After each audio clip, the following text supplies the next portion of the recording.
Welcome back to another deep dive into the hidden corners of Tamriel, where tonight we descend into the brass-walled depths of Dwemer civilization.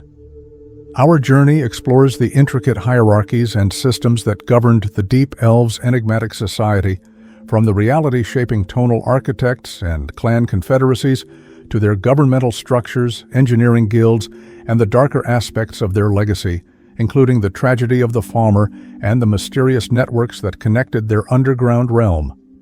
In the deepest places beneath Skyrim's frozen mountains, where the light of Magnus never reaches and the stone remembers songs older than the Nords, there exist cities of brass and steam that have stood empty for thousands of years. The Dwemer, the Deep Elves, the Dwarves, as the ignorant surface dwellers called them, built their civilization not merely with hammer and chisel, but with sound itself, bending the very tones of reality to their mathematical will. To walk through the ruins of Pthardams or Mzulft today is to step into the corpse of a thought made manifest, where every gear and pipe and bronze plate was positioned according to principles that treated existence itself as merely another substance to be refined and shaped. The cities were not united under a single crown, though the concept of a Dwemer High King appears in fragmentary texts found in the deepest archives of Blackreach. Each city-state maintained its own sovereignty, its own councils, its own particular interpretation of the tonal principles that governed their understanding of reality. Markarth, or Nchuan-Zel, as it was known in the tongue of its builders, operated under a different system of governance than distant Bethardams, and both differed from the ways of Mzulft, high in the Velothi Mountains. Yet they were connected, these scattered nodes of bronze and steam, by something deeper than political alliance. They were bound by a shared philosophy that rejected the gods themselves, that saw divinity not as something to worship, but as a mechanism to be understood, dismantled, and perhaps even surpassed. At the apex of Dwemer society stood the Tonal Architects, and among them hierarchies within hierarchies. Chief tonal architects like Kagranak of Clan Worken held positions of power that transcended simple political authority. These were not merely engineers or mages in the conventional sense, but reality shapers who had penetrated the mathematical frequencies underlying existence itself. Kagranak's own writings, recovered in fragments, speak of sound as the fundamental substance of being, of tones that could unmake the boundaries between dream and waking, between mortality and something beyond. Beneath the chief tonal architects worked the sound-shaping engineers, specialists who could tune a bronze pipe to resonate at precisely the frequency needed to suspend a Dwemer sphere in mid-air, or adjust the harmonic dampeners in a centurion's leg joints to prevent catastrophic resonance collapse during combat operations. The tonal assembly met in chambers designed with acoustic properties so precise that a whisper in one corner could be heard perfectly in another 60 feet away, while a shout in the center would be absorbed and nullified by the geometry of the walls themselves. These assemblies were secret even by Dwemer standards, their proceedings never recorded in any text that survived their civilizations vanishing. What discussions took place there? What frequencies were deemed too dangerous for common knowledge? The ruins suggest that certain chambers were sealed, not with locks, but with tonal barriers, doorways that would only open when the correct sequence of sounds was produced, and which would collapse catastrophically if the wrong harmonics were introduced, crushing anyone attempting unauthorized entry beneath tons of carefully calibrated stone. The clans themselves formed the backbone of Dwemer society, great family lineages that specialized in different aspects of their civilization's vast technological and philosophical project. Clan Kragan dominated certain sectors of Blackreach, their territory marked by the particular golden hue of their bronze alloys and the distinctive 12-spoke gear pattern that appeared in their architectural flourishes. Clan Bethar-Zel, whose name was preserved in the ruins of multiple cities, appeared to specialize in the construction and programming of animunculi, the mechanical servants and warriors that still patrol the ruins today, executing orders given thousands of years ago by masters who vanished in an instant. The Rorken clan's story is perhaps the most famous, their chief having thrown his hammer across the continent in rejection of a treaty, leading his entire clan to follow its arc and establish themselves in what would become Hammerfell, building the great city of Volenfell before they too vanished with all their kindred. Clan chiefs were not born to power but selected through processes that varied from clan to clan. Some texts suggest gladiatorial contests of logic, debates that could last for weeks as candidates attempted to outreason one another before assemblies of clan elders. Other fragments hint at engineering competitions, where aspiring chiefs had to design and construct functional animunculi from raw materials within a set time frame, with the most efficient, elegant, or innovative design earning the right to leadership. The interclan councils met in the deepest parts of Blackreach, in that vast cavern where the false sun hangs still, casting its strange light over the silent Dwemer towers that rise from the fungal forests below. Here, representatives from different clans would negotiate territorial boundaries, share technological innovations under strict patent agreements, and coordinate the larger projects that required multiple city-states' resources. Each clan specialized. Some, like the mysterious clan Arkenthams, devoted themselves almost entirely to Aetherium research, that crystalline substance that could store and channel magical energies in ways that even the Dwemer's tonal architecture could not fully replicate. Others focused on agricultural innovation, developing the complex fungal farms that still spread through the lower levels of every Dwemer ruin, sustained by automated watering systems and carefully calibrated false light projectors. The mushrooms glow softly in the dark, blue and purple luminescence that has outlasted the civilization that cultivated them, and if you listen closely in those fungal gardens, you can sometimes hear the drip of water through pipes that have carried it from underground rivers for 4,000 years without pause. The government models varied dramatically between city-states. Some operated under elected councils, where engineers and philosophers voted on policy matters. According to purely logical frameworks, emotional appeals were grounds for disqualification from debate, and decisions were made by calculating which course of action produced the most efficient allocation of resources toward the advancement of their ultimate goals. Other cities remained under autocratic rule, though even these autocrats were constrained by the rigid logic codes that governed Dwemer society. A ruler who made decisions based on personal preference rather than mathematical optimization could be removed through processes that resembled mathematical proofs more than political coups.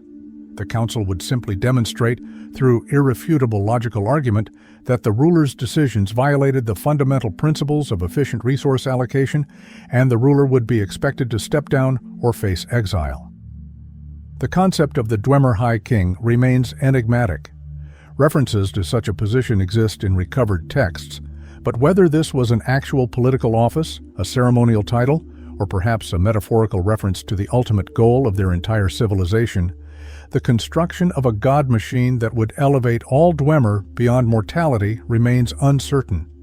Some scholars believe the High King was elected during the rare Great Assemblies, when representatives from all Dwemer city-states across Tamriel would gather, perhaps once per century, to coordinate on projects of continental scope. Others argue that the title referred to whoever currently possessed the greatest authority in tonal architecture, making Kagrenak himself the last High King by default, though he likely never used such a title. City-state autonomy was fiercely protected. Each city maintained its own military, its own research priorities, its own interpretation of the philosophical principles underlying their rejection of divine authority. The Confederate alliance that bound them was practical rather than emotional. They were all working toward the same ultimate goal, the achievement of existence beyond the limitations imposed by the Aedra and Daedra, and cooperation simply made more logical sense than conflict. When conflicts did arise, they were resolved through arbitration councils that evaluated each city-state's claims according to pre-established logical frameworks. The Aetherium Wars, that brutal conflict between Arkenthams, Raldpthar, Mzulft, and Ptharzel over access to the Aetherium Forge, represented perhaps the greatest failure of these conflict resolution mechanisms, a war that lasted decades and may have contributed to the ultimate weakness that allowed Kagrenak's great experiment to go so catastrophically wrong. Legislative processes in Dwemer city-states resembled nothing so much as peer review processes in academic institutions. New laws were proposed as theorems, tested through logical argument, evaluated for potential negative externalities, and either accepted into the legal code or rejected as inefficient. The legal codes themselves were not written in words, but expressed as mathematical formulae, relationships between actions and consequences that could be calculated with the same precision one might use to determine the load-bearing capacity of a bronze support beam. To violate these laws was to commit a logical error, and punishments were calibrated according to the magnitude of the inefficiency introduced into the system. The engineering guilds formed their own hierarchies parallel to the political structures. Animunculi designers held prestigious positions, their work requiring not just mechanical expertise, but deep understanding of soul gem harmonics and the binding of animus to metal. The greatest among them could create centurions that would follow complex conditional orders, ballistas that could calculate windage and target movement automatically, and spiders that could identify threats based on movement patterns and thermal signatures. Steam engineer societies maintained the vast networks of pipes that provided power and heat to every corner of Dwemer cities, geothermal energy harvested from the volcanic heart of Red Mountain itself, channeled through hundreds of miles of bronze piping to drive the pistons and turbines that kept their civilization functioning. If you are still with me after hearing this, hit that like and subscribe button. The gearsmith hierarchies operated with a precision that mirrored the mechanisms they created. Master gearsmiths could craft components with tolerances measured in fractions of a millimeter, each tooth cut at angles calculated to minimize friction and maximize power transfer efficiency. They worked in forges where the temperature was regulated not by judgment or experience, but by Dwemer devices that measured the exact heat output of the coals, adjusting airflow through automated bellows to maintain temperatures accurate to within 5 degrees. The sound of those forges still echoes in some ruins, the rhythmic clang of hammer on bronze, the hiss of quenching, the steady mechanical breathing of bellows that have not required maintenance in 4 millennia, because they were designed by minds that understood wear patterns and material fatigue at levels modern smiths can barely comprehend. Pipe organ specialists occupied a unique position in Dwemer society, straddling the boundary between musician, engineer, and tonal architect. The great pipe organs found in cities like Muzulft were not merely musical instruments, but communication devices, calculation machines, and in some cases, weapons. A skilled organist could encode messages in harmonic sequences that would resonate through the city's pipe network, decoded by listening stations where other specialists translated the tones back into meaning. The organs in the deeper sanctums were said to be capable of producing frequencies that could shatter Dwemer metal if played incorrectly, or open tonal locks that secured the most precious research archives.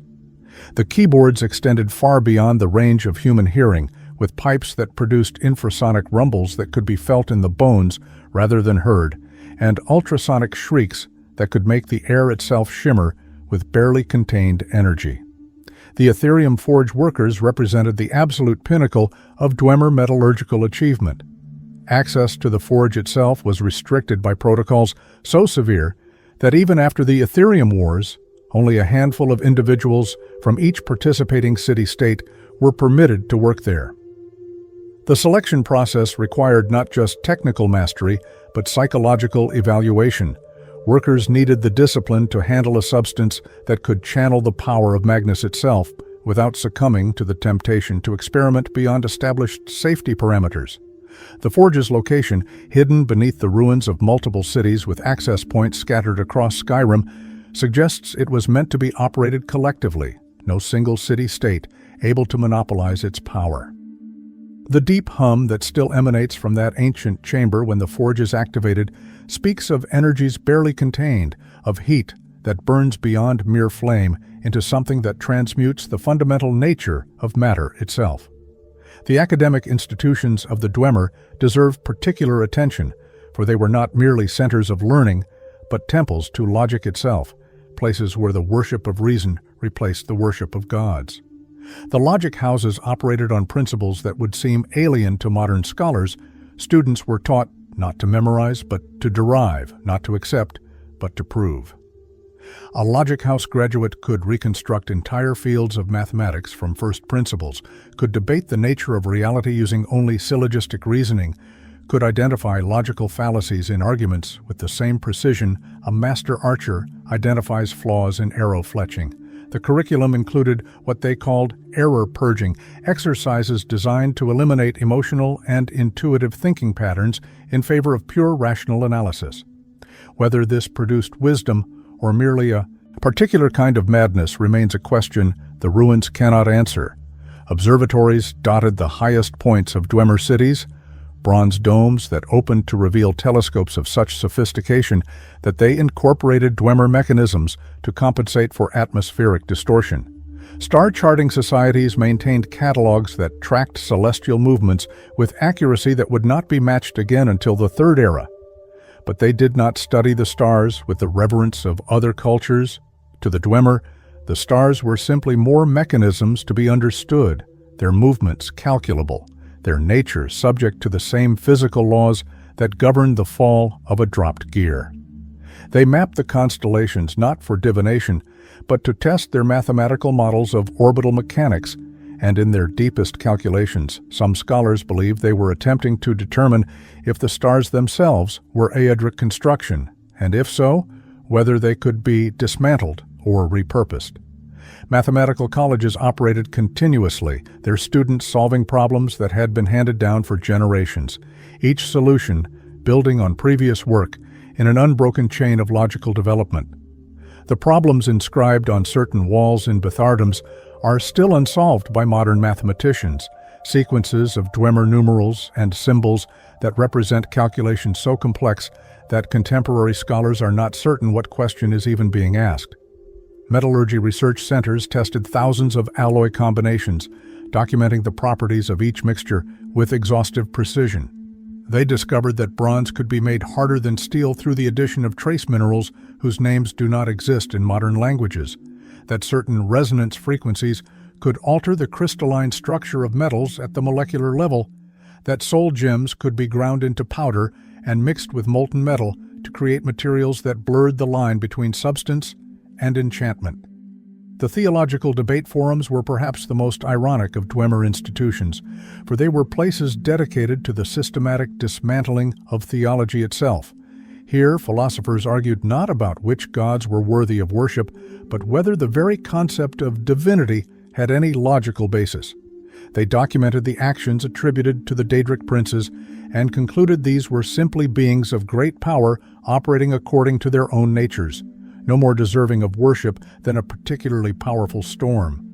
The Aedra who had created Mundus were seen as fools who had trapped themselves in their creation, worthy not of reverence, but of pity at best, and perhaps replacement.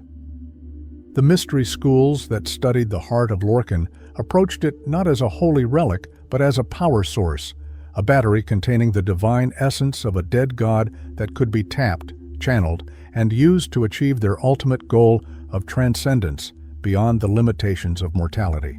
Atheistic, philosophical schools flourished in this environment, developing frameworks for meaning and purpose that required no divine guidance. They taught that meaning was created through achievement, through the advancement of knowledge and the perfection of technique, through the gradual transformation of the Dwemer people into something beyond mer or man or God. The ancestral machine veneration that appeared in some city-states was not worship in any conventional sense, but rather a recognition that the greatest of their ancestors had contributed components to the grand mechanism of Dwemer civilization, and that their memory was preserved not in stories or statues, but in the ongoing function of the devices they had designed. To maintain an ancient pump was to honor its creator. To improve upon an old design was the highest form of respect. The military organization of the Dwemer reflected their practical, efficiency-focused philosophy. Centurions operated according to command protocols that prioritized threat assessment and resource preservation over individual survival, A damaged centurion would calculate whether its continued function served the greater defensive needs of the city, and if not, would shut itself down to conserve the soul gem energies for repair and redeployment. The command structures were hierarchical but flexible, with lower-tier constructs able to reprogram lower-tier units based on battlefield conditions.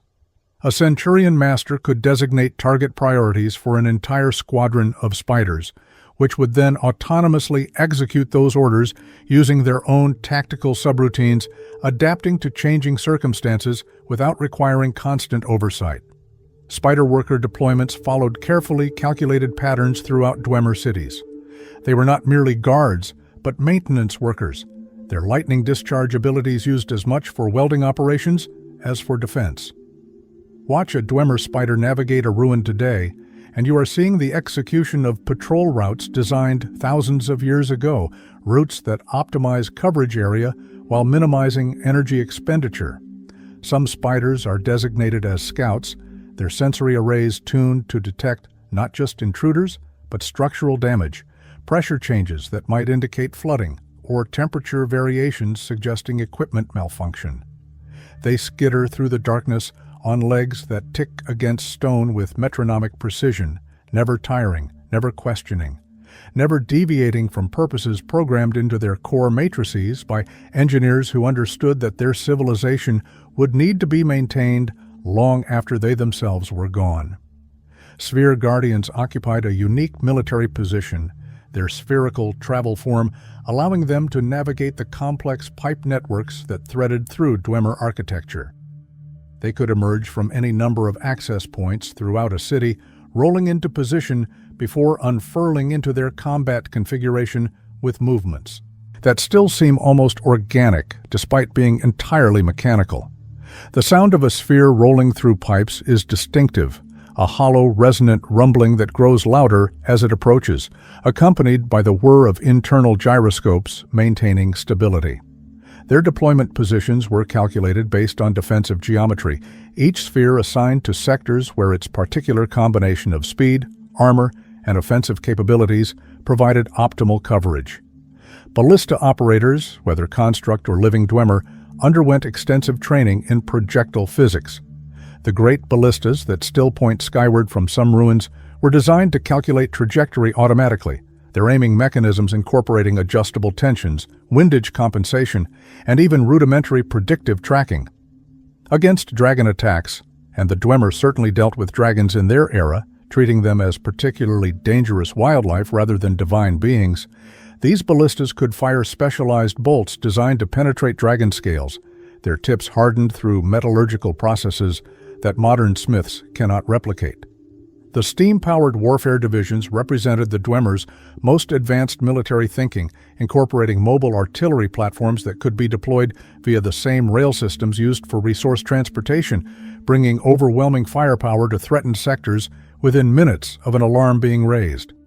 The communication networks that linked Dwemer city-states were marvels of engineering and tonal architecture combined. Resonance communication utilized the fact that certain frequencies could propagate through stone for hundreds of miles with minimal degradation. Communication chambers in one city contained stone platforms tuned to resonate in sympathy with corresponding platforms in distant cities, allowing messages to be transmitted by striking the stone with precisely calculated force and rhythm. The encoding was complex, each sequence of vibrations representing entire concepts rather than individual words, a tonal language that could convey technical specifications, threat assessments, or philosophical arguments with equal precision. If this story has kept you listening this far, and you want more of these whispered tales from Tamriel, hit that like button. It really motivates me to create similar Skyrim lores. Mechanical messenger systems provided backup when tonal resonance proved insufficient or when messages needed physical proof of transmission. These were small constructs, no larger than a raven, crafted with internal compartments that could carry encoded message cylinders sealed with clan-specific tonal locks. They navigated through the pipe networks that connected cities using acoustic beacons to orient themselves, their passage marked by a high-pitched whine that would echo through maintenance tunnels as they flew past.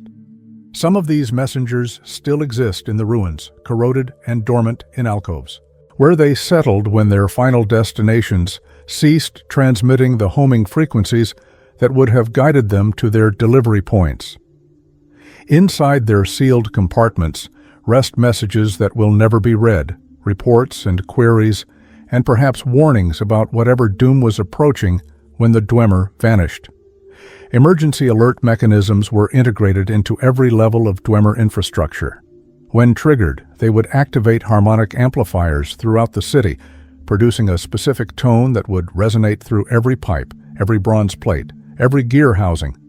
The sound would be inescapable, a frequency calculated to produce maximum alertness without panic, though whether the Dwemer were even capable of panic in the conventional sense remains debatable. Different tones indicated different threat levels: structural failure, external attack, containment breach, or the rarely used code indicating a fundamental logical paradox had been discovered in the city's operational protocols. This last alert, according to fragmentary records, required immediate convening of all tonal architects to resolve the contradiction before it could propagate through the city systems and cause cascading failures. The legal codes that governed Dwemer society were encoded in the architecture itself in some cities. Walk through certain corridors in Chuanzel, and you will find walls inscribed with what appear to be decorative patterns but are actually legal formulae expressed in geometric form. Property rights were clearly defined despite, or perhaps because of, the communal nature of their society.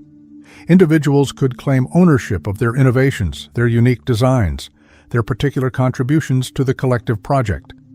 Patent systems existed to ensure that an engineer who designed a more efficient piston configuration received recognition and access to additional resources for future research.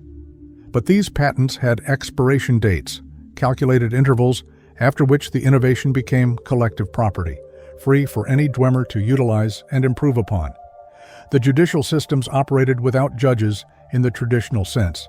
Instead, logic-based trials involved presenting the facts of a case to a council of philosophers who would evaluate the situation according to the established legal formulae. There was no room for mercy or circumstance.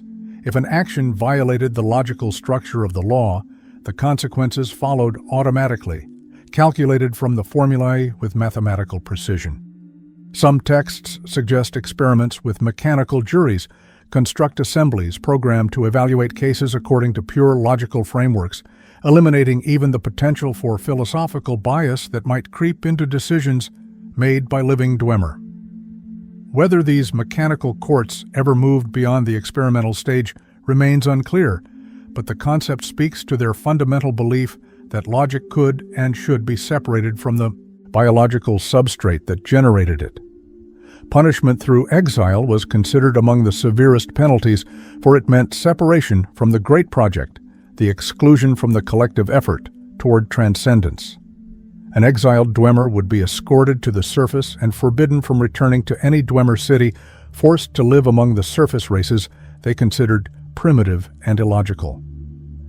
Some scholars believe that certain unusual individuals mentioned in Nordic histories, mysterious craftsmen who appeared briefly in settlements, creating wonders before disappearing, may have been exiled Dwemer, unable to entirely suppress their need to build and innovate even in banishment.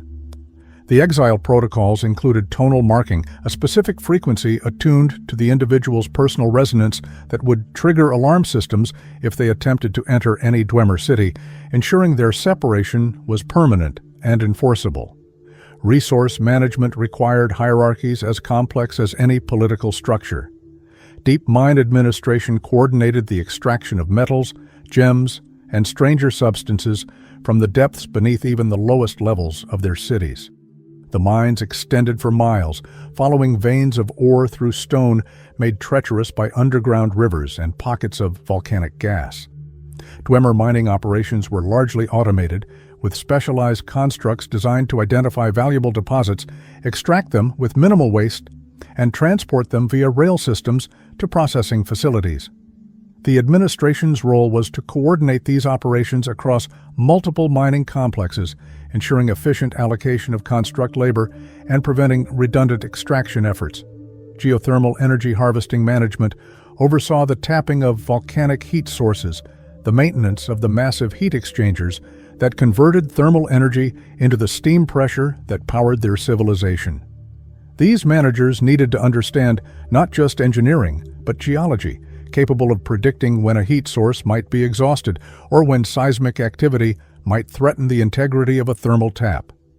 The great pipes that descend into the depths beneath Mzulft still radiate heat after thousands of years, drawing power from fires that burn in the bones of the world, requiring no fuel, no maintenance, no intervention, just pure geological energy harnessed with such efficiency that the system continues functioning long after its creators cease to exist.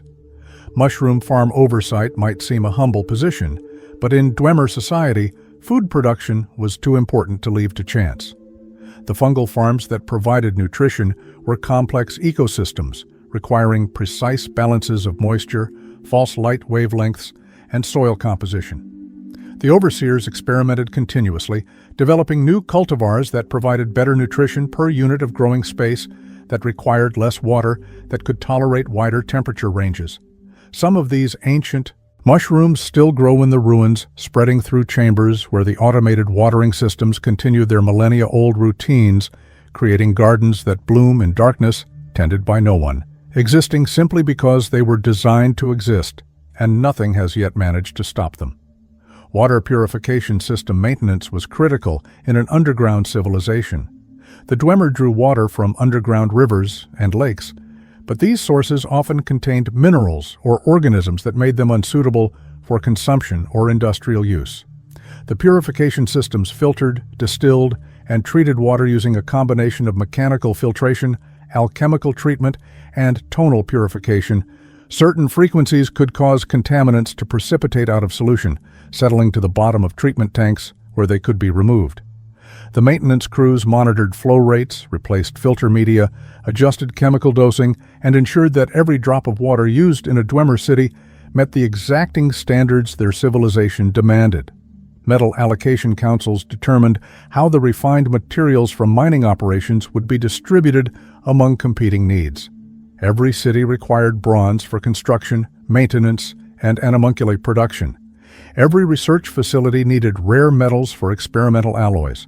Every household needed utensils, tools, and personal equipment. The allocation process used complex formulae that weighted factors including project priority, historical contribution, demonstrated efficiency of resource utilization, and projected benefit to the collective advancement toward their ultimate goals. Arguments before allocation councils could last for days as engineers presented calculations demonstrating why their projects deserved additional resources, each presentation scrutinized for logical flaws or arithmetic errors. The Falmer slavery system represents perhaps the darkest aspect of Dwemer civilization, a betrayal that echoes still in the twisted creatures that haunt the deepest ruins. The Snow Elves came to their former enemies seeking refuge from the Nordic purges, and the Dwemer granted it, but at a price whose full horror has taken centuries to understand.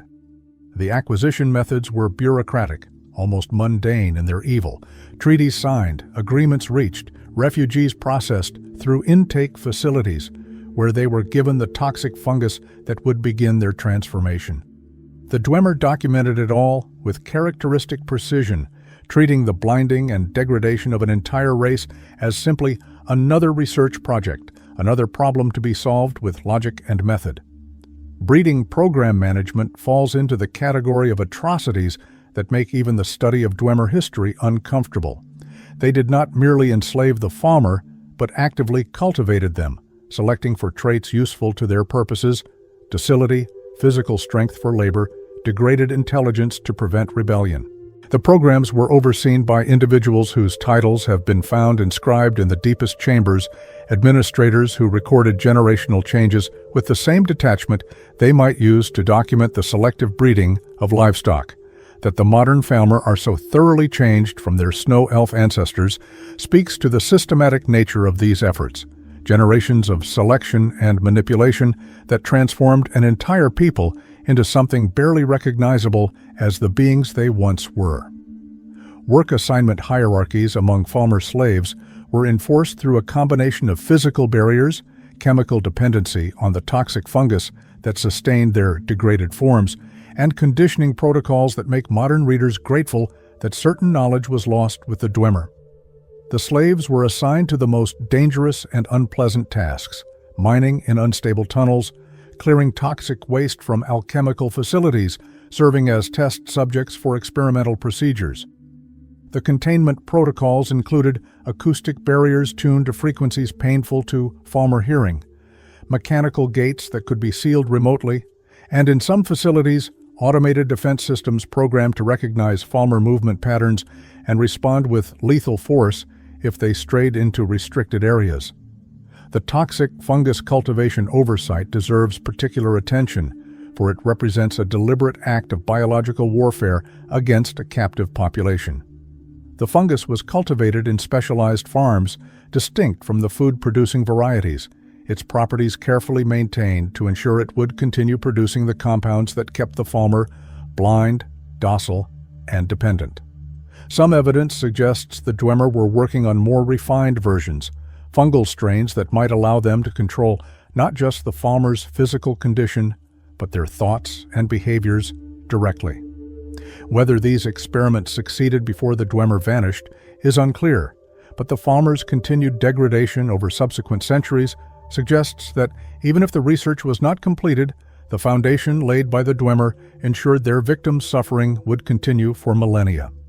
Architectural planning councils coordinated the expansion and modification of Dwemer cities, balancing competing needs for residential space, industrial facilities, research laboratories, and defensive structures. City expansion committees evaluated proposals for new construction, considering factors including structural stability, integration with existing pipe networks, acoustic properties, and alignment with the overall aesthetic philosophy of the city. The expansion of a Dwemer city was not organic, but planned, each new section designed to integrate seamlessly with what already existed, creating the impression that entire cities had been conceived as unified wholes rather than growing piece by piece over centuries.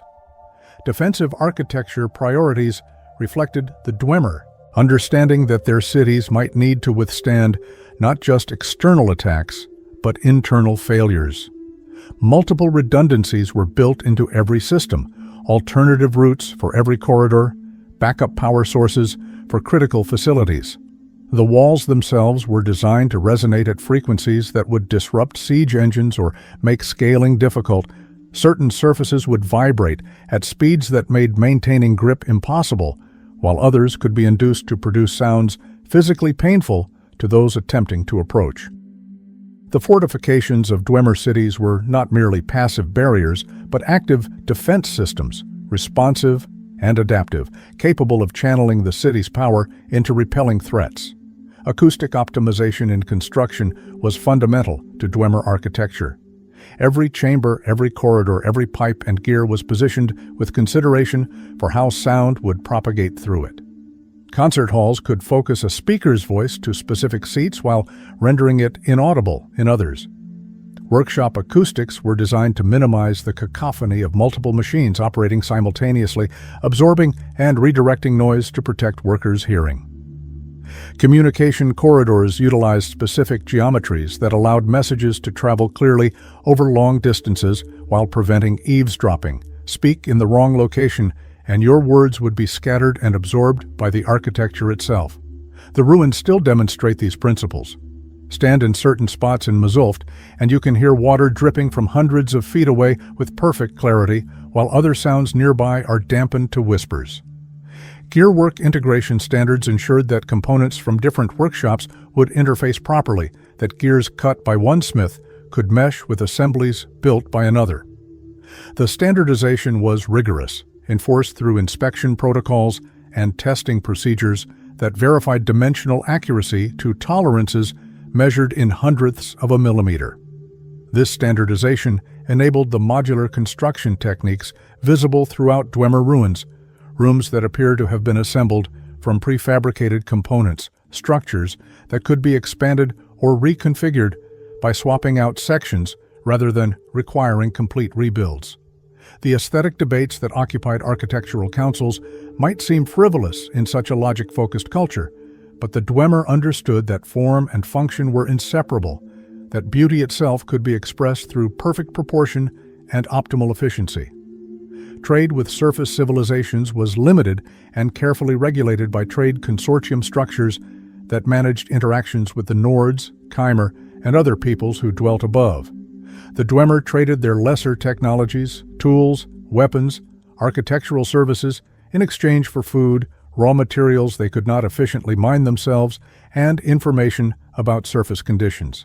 The Nordic interaction protocols were particularly detailed, reflecting the tension between the Dwemer recognition that the Nords were useful trade partners and their fundamental disdain for the Nords' religious worldview and lack of systematic thinking. Trade missions to Nordic settlements involved careful documentation of what technologies could be revealed without compromising Dwemer security or providing potential enemies with tools that might be turned against them. Rare material exchange systems facilitated trade between Dwemer city-states, allowing cities with abundant deposits of specific minerals to exchange them for materials they lacked. The systems operated on principles of calculated reciprocity, with each city maintaining accounts of what they had provided to others and what they were owed in return, balances that were settled through regular shipments via the underground trade routes that connected their cities. Technology export restrictions prevented the most advanced Dwemer innovations from being traded away. Animunculi construction techniques, tonal architecture principles, and certainly anything related to their study of the heart of Lorcan remained strictly guarded.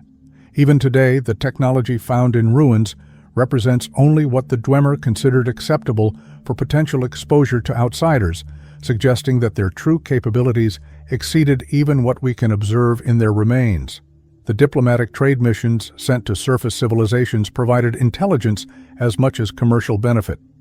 Dwemer observers documented Nordic political structures, Chimer religious practices, and the movements of other races across Tamriel, analyzing this information for potential threats or opportunities. They returned to their cities with reports that were filed in archives for future reference, building a comprehensive understanding of the surface world they had largely abandoned. And then in First Era 700, at the Battle of Red Mountain, all of this, the cities, the councils, the hierarchies, the careful plans and patient research, ended in an instant. Every Dwemer disappeared, leaving behind only their constructs to guard empty halls and questions that echo through those brass corridors, still unanswerable as the steady tick of gears that continue their eternal motion, maintaining a civilization that no longer exists, serving purposes that vanished with the people who conceived them.